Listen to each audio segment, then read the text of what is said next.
Öncelikle Antalya'ya müzik organizasyonu yaptığı için Bayram Hocama teşekkürlerimi sunuyorum. Hepinizden kusura bakmayın. Kardeşim sen de hakkını helal et. O zaman rakibini kime nasıl çıktı böyle bir fight card bilmiyorum. Ama kesinlikle biraz senden ricam. Ring'e geç kardeşim. Adam kaç kilo? Ben çıkarım. Hayır, adam kaç kilo? Hayır. Hayır. Hayırdır lan? Getirin buraya adamı.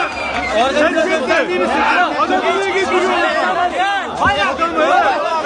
Gel. Face to face gel. Bırak. Bırak. Face to face yap. Sen çıkarmadın mı? Hayır. Sen çıkarmadın. Evet. Sen neymiş? Sen gelin. Organizatör sen değil misin? Tamam abi halledeceğiz dur. Abi sen geç. Mert abi sen geç. Mert abi bıraksana. Mert sen geç de delikanlı gibi. Mert Yağmur. Mert Yağmur.